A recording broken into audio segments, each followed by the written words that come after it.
Hai, namaku Jen. Aku mau cerita paranormal experience waktu aku KKN di daerah Pamarican Ciamis. Saat itu tahun 2015, aku KKN bersama dengan 4 orang temanku, satu laki-laki dan 3 perempuan termasuk aku.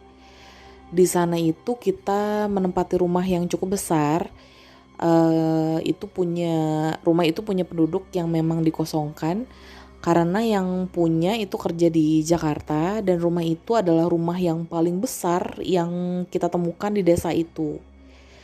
Awalnya itu kita nggak direkomendasikan buat tinggal di rumah itu, dan salah satu pengurus koperasi tempat kami KKN itu namanya Ibu Tuti, atau kita biasa panggil Ibu Tut, yang akan menjadi penanggung jawab kami di sana, juga maksa kami buat tinggal aja di rumah lain gitu.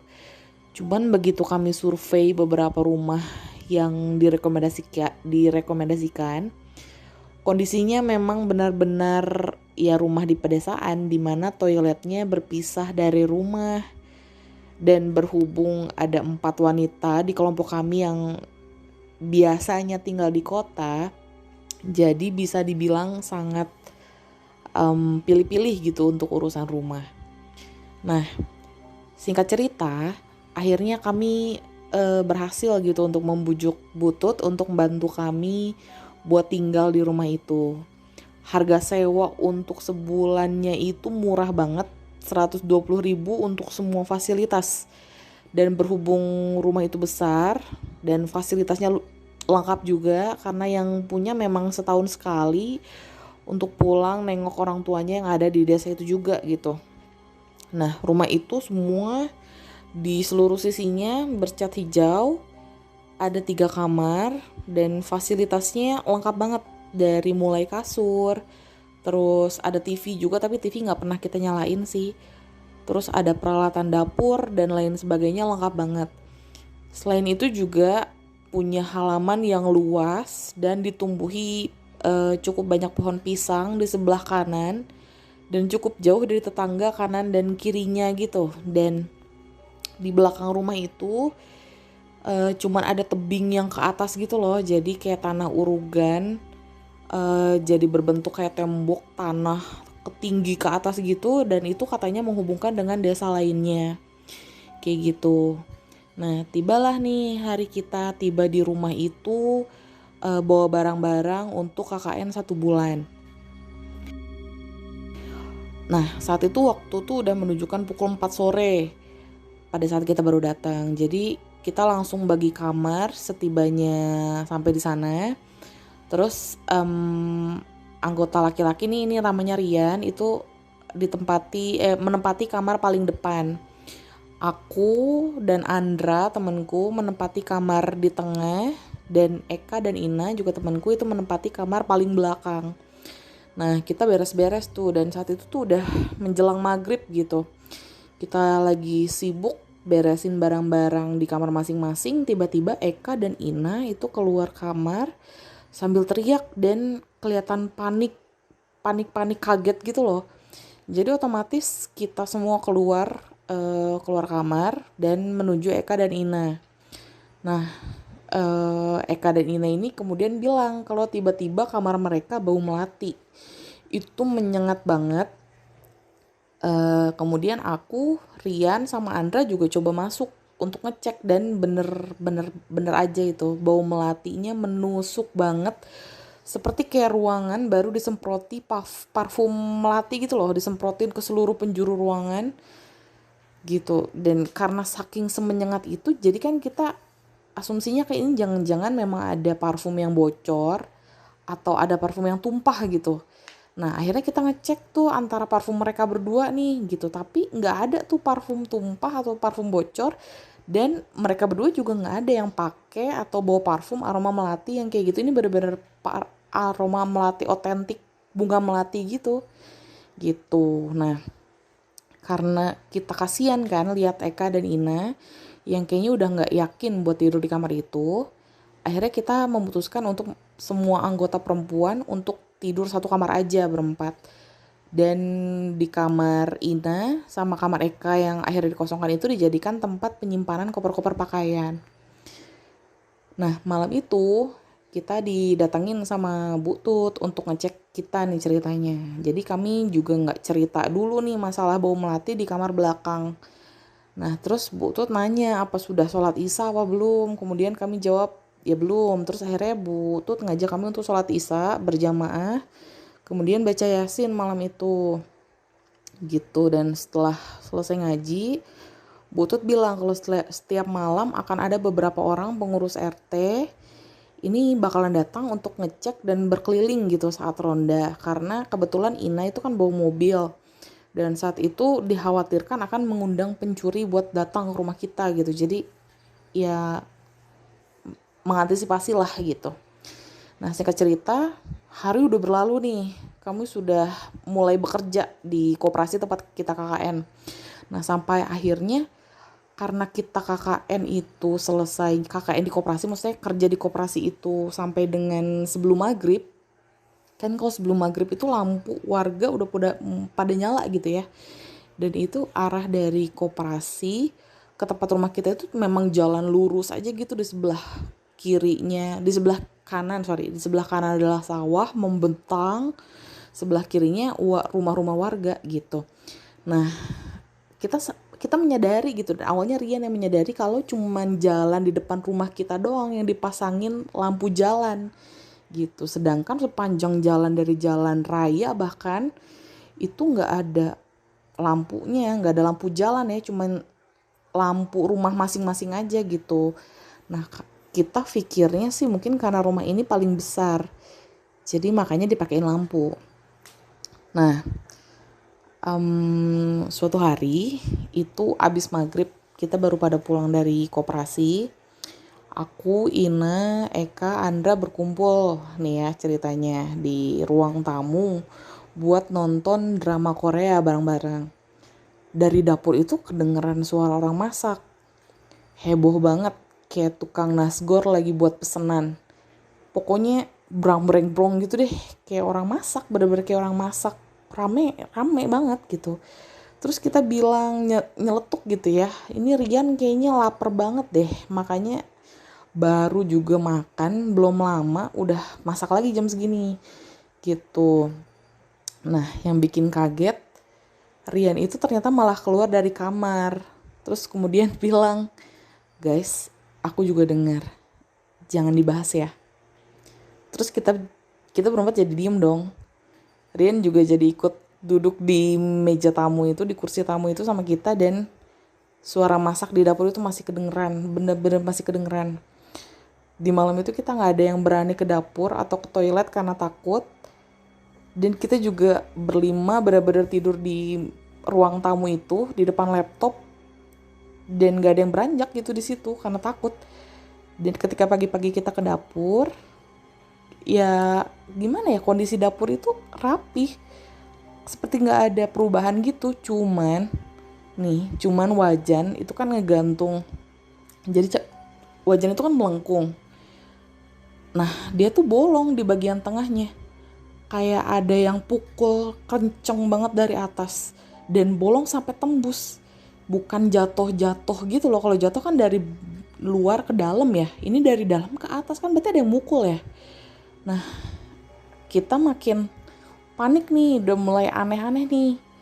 Akhirnya cerita ke Bu Tut. Dari mulai yang wangi-wangi melati sampai dengan ke wajan itu. Nah Bu Tut itu cuman yang ngangguk-ngangguk aja, terus bilang kalau malam minggu bapak-bapak mau ajak buat makan liliutan di rumah sambil bakar ikan sama bakar ayam biar rame gitu, nggak keeng kalau kata orang Sunda. Malam itu bapak-bapak datang tuh bawa bahan-bahan babakaran kayak ayam, ikan dan lain sebagainya. Nah Bu Tut ini datang sambil boyong cucunya, Keke namanya. Ini Keke kebetulan tunarungu dari kecil, tidak bisa berbicara dan tidak bisa mendengar. Jadi ya gitu, kita pakai bahasa tubuh ya, karena bahasa isyarat juga Keke gak ada yang ngajarin gitu. Dan Keke ini usianya 6 tahun dan gak bisa diem banget. Ini lincah banget pokoknya. Nah Kami lagi kumpul ceritanya di halaman samping rumah. Ini halaman samping rumahnya bisa diakses dari pintu dapur. Jadi langsung pintu dapur langsung dibuka, pintunya langsung ke halaman samping rumah. Nah, beberapa bapak-bapak ini lagi ngipasin yang ikan yang sedang dibakar itu. Kita nih perempuan-perempuan ada yang lagi ngoles ayam, potong-potong sayur, terus ada yang sambil ngobrol juga. Nah, si Keke ini yang sebelumnya ada di dalam rumah itu lagi main sama Rian, tiba-tiba lari menuju kami, terus kemudian keluar ngedeketin neneknya yang lagi di luar area dapur, pokoknya di luar ya. Nah, begitu keluar ini, si Keke ini langsung berdiri mematung menghadap ke pohon-pohon pisang yang ada nggak jauh dari halaman. Pokoknya kira-kira sekitar 3 meter lah dari pintu halaman itu, berarti kan dari pintu dapur deket banget gitu. Nah, tiba-tiba Keke itu ngelambai-lambain tangan ke arah Butut kayak yang pengen menunjukkan sesuatu gitu. Nah, kan kita semua jadi mengarahkan perhatian ke si Keke gitu. Nah, tiba-tiba Keke ini menyilangkan tangannya nih di depan dua-duanya dan menggoyangkan nih tubuhnya ke kanan dan ke kiri.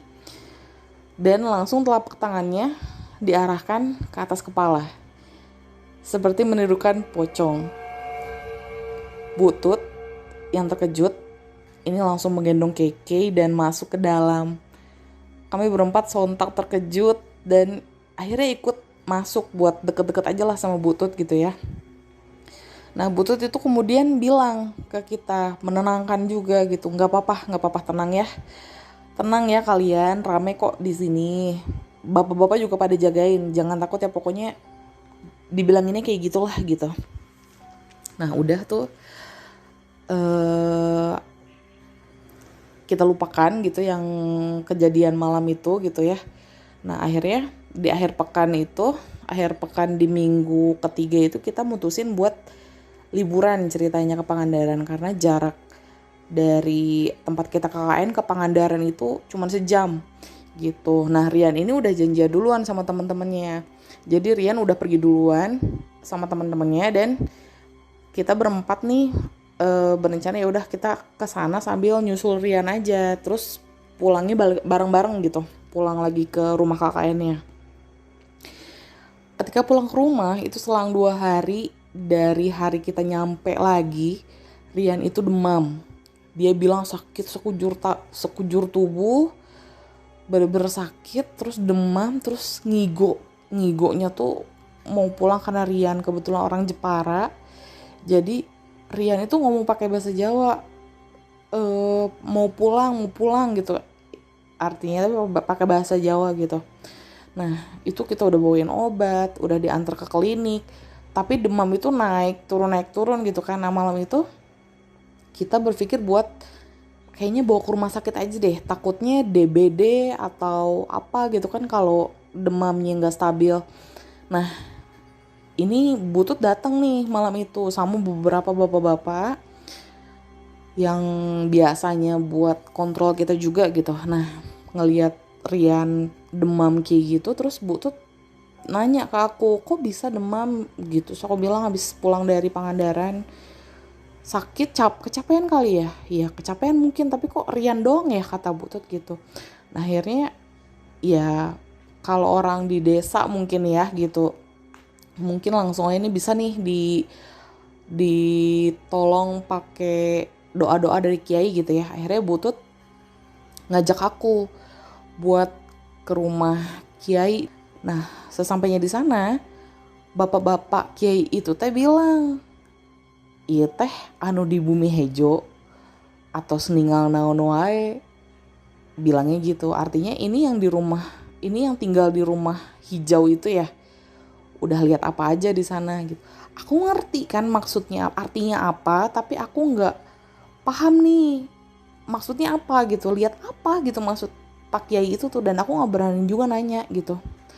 Nah, sesampainya di rumah, Rian ini menggigil. Butut itu minta kita buat masukin air panas ke dalam botol buat menghangatkan kaki bawahnya itu loh, karena menggigilnya kan dari bawah ke atas kata dia gitu. Itu air panas itu Itu Andre yang masukin itu botol tuh sampai penyok saking kepanasan gitu loh. Dan kita bawa dari dapur ke kamarnya juga dalam kondisi ditahan pakai alat gitu. Terus ditaruh di kakinya Rian. Itu bener-bener ditaruh di kakinya Rian yang pakai kaos kaki ya, jadi nggak langsung skin kena kulit gitu maksudnya. Kan maksudnya buat ngurangin rasa dingin gitu. Nah tiba-tiba ada bapak-bapak nih masuk terus bilang pakai bahasa Sunda, ini rame banget, segala macan, segala pasukan pada keliling, kata dia gitu. Habis ngapain ke Pangandaran? Nah kata bapak-bapak itu ya. Nah Rian ini kan masih menggigil ya. Gak lama ini gak tahu efek air, gak tahu emang demamnya emang udah waktunya sembuh gitu ya.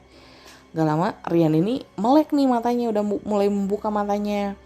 Terus dia teriak panas di kaki gara-gara botol yang sebenarnya kita udah taruh 15 menit itu dan dia baru ngerasa kepanasan. Agak gak make sense gitu ya. Nah bapak-bapak itu udah ngeliat Rian, terus dia keluar. Terus dia, jadi kan pintu tuh kalau pagar orang di desa itu kan dari semen gitu loh dan bisa didudukin gitu. Nah si bapak itu duduk di situ tuh di pagar itu. Bapak-bapak itu duduk di situ, nggak tahu bacain doa atau apa gitu ya, aku nggak ngerti. Terus kemudian dia masuk lagi ke dalam rumah. Dia nanya ke Rian, dia ngapain di Pangandaran? Rian mandi ya di sungai, terus ngomong sompral apa sih maksudnya? Ya ngomong sembarangan lah gitu, pipis sembarangan dan lain sebagainya. Ini kan kita nggak ada yang tahu juga ya Rian itu sebenarnya rafting apa enggak tuh, karena Rian tuh nggak cerita dan teman-temannya juga nggak ada yang cerita kalau dia tuh rafting gitu. Akhirnya si Rian tuh ngaku kalau saat itu tuh dia rafting sama teman-temannya di kawasan Pangandaran dan memang dia sama teman-temannya itu ya memang gak jaga omongan gitu saat itu tuh. Nah bapak itu bilang rumah tuh katanya udah dikelilingin banyak makhluk dan dicampur sama makhluk yang memang tinggal di rumah ini, makanya penuh banget gitu pas dia masuk ke rumah tuh gitu. Tapi sekarang katanya udah enggak. Dan kita ya balik lagi karena kita semua gak ada yang bisa lihat dan cuman ngerasain gitu doang. Iya kita cuman diem aja, tapi memang kita mengiyakan saat itu tuh memang udara tuh panas banget dan Rian tuh menggigil gitu. Kayak yang lebih pengap dari biasanya, pengap gitu ya. Tapi kita mikirnya mungkin karena kita capek seharian gitu dan faktor banyak orang juga di rumah gitu. Dan udah akhirnya Rian membaik dari saat itu. Nah ini udah masuk pekan terakhir. Siang itu kita diundang ceritanya ke rumah Butut buat ngerujak sama ibu-ibu di daerah sana gitu ya. Tiba-tiba nih ada ibu-ibu yang bilang, kok berani sih tinggal di sana? Di sana mah tempat uka-uka, kata ibu-ibunya gitu. Nah kita langsung lihat-lihatan gitu kan, hah uka-uka gitu, uka-uka gimana bu gitu. Kita sambil penasaran karena mumpung udah minggu terakhir gitu ya, udah ya sisa 3 hari lah sebelum pergi gitu. Jadi udahlah sekalian aja kita bongkar gitu ya kenapa rumah itu tuh. Gitulah uka-uka gimana bu? Gitu. Iya uka-uka katanya dulu nih. Rumah itu baru dibangun. Ibunya yang punya rumah itu ceritanya lagi bebersih karena baru dibangun kan jadi banyak debu, ngepel segala macam. Sore-sore itu masih terang, katanya masih terang banget ya. Dia lagi nyuci di kamar mandi, pintu dapur yang ke arah halaman samping itu dibuka gitu.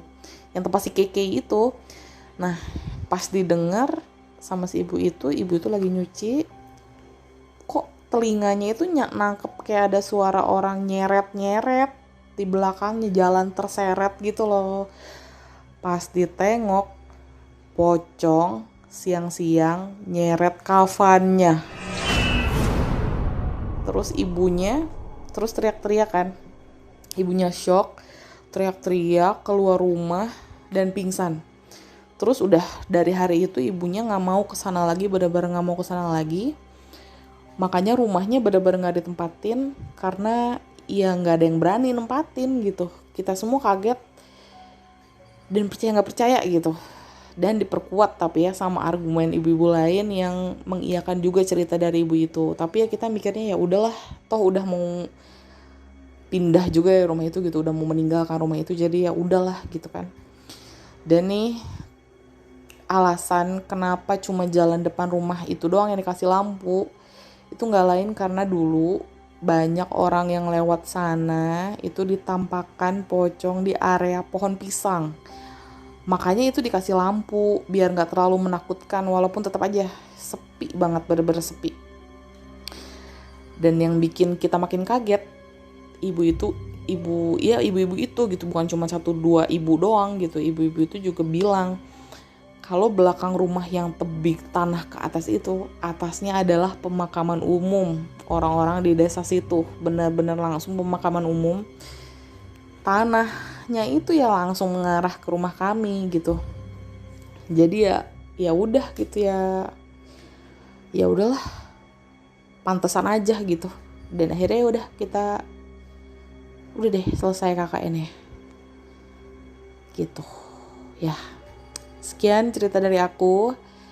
Yang jelas banyak banget gangguan di sana, tapi yang aku ceritain yang tadi aja ya. Mudah-mudahan berkenan. Terima kasih.